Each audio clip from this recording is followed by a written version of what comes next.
wind's blowing.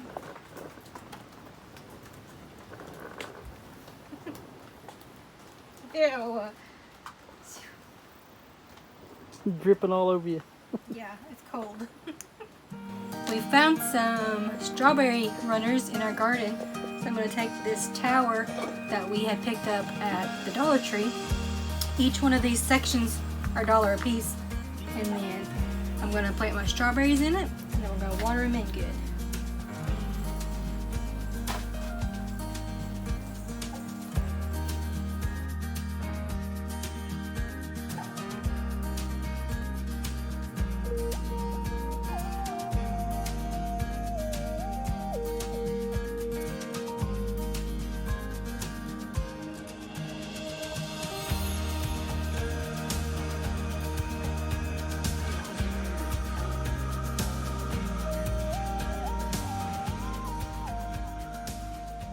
These guys were just runners that we had found in the garden and decided to pot them so that we can try to keep them going in the greenhouse this winter and to be able to plant them out again this spring. It's been a few days since we went ahead and transplanted these strawberry runners, and they're doing awesome. They're doing amazing. We picked up these pots at the Dollar Tree. Each one of these sections here was $1. This is a cheaper, cost-effective, easily attainable way of having an alternative to maybe the green stock, because they have 3 grow bays and you can stack these up as high as you want. We've got these in blue, we've got them in a light brown tan color. We also have them in this like orange terracotta color. We went ahead and bought like a whole case of them because we had seen these at the Dollar Tree one season and then we was never able to find them again. So we went ahead and just ordered them online.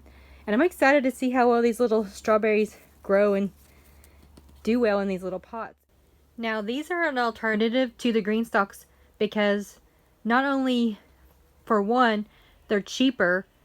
Like if you can spend $10 and get 10 layers and stack them up, you can have a little grow space even if you don't have a yard, or even you can put these out on your porch. You can do a little bit of container gardening. Now for 10 layers of this, it would be $10. If you got a green stalk, those are upwards of $150. For somebody just starting out, for somebody new to gardening, that may not even be feasible budget-wise. Green stalks do have their advantages. They are a larger grow space. They have a built-in watering system. So they are, pretty awesome. But this is a cheap alternative for somebody who's just starting out, who has a small budget, and who's, trying to get into gardening. We love these little planters. And I think that they're actually the perfect alternative for somebody looking for something to grow a little something in on a small scale for themselves. Today I'm going to be taking advantage of having our greenhouse here and ready to go.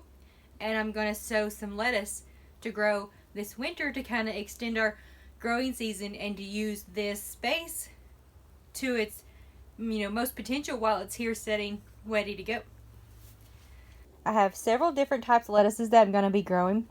The first one is going to be this red deer tongue lettuce.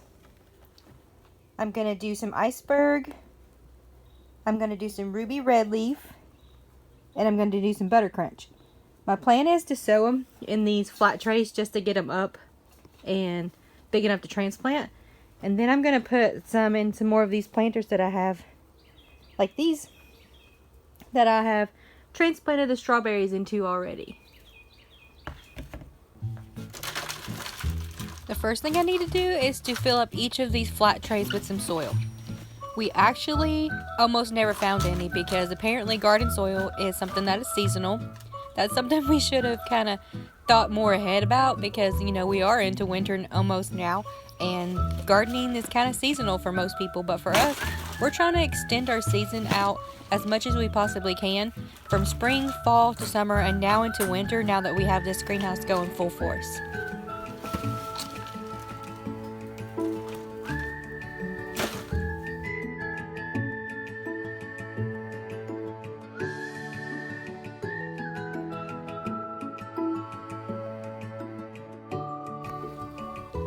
This is my cheap little way of making garden tags. I just take some plastic spoons and a Sharpie, and I mark whatever I'm planting on there and just stick it into the container. These I literally just found in the greenhouse from being in there already, and they're pre-used, but that's okay. I've got the Butter Crunch, so I'm gonna go ahead and sprinkle that into this one here. Now I am going to be sowing this lettuce seed a little heavy. My plan is to simply use these flat trays to get these started. And then I'm going to transplant them out into the stackable containers that I have the strawberries planted in once they're big enough to do so.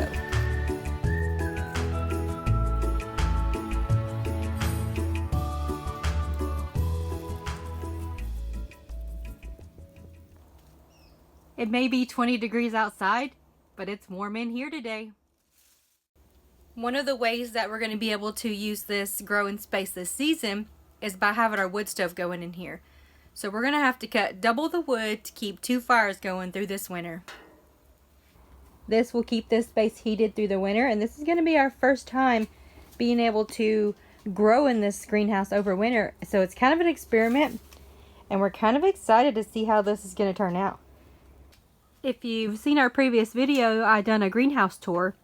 But it still amazes me that it's November and we could still come out here and pick things from our greenhouse. Alright, we got it planted, so now the only thing we have to do is wait for it to pop up. Thanks for watching, guys. Thanks for hanging out with me today. Make sure to come back and follow us along for our next video.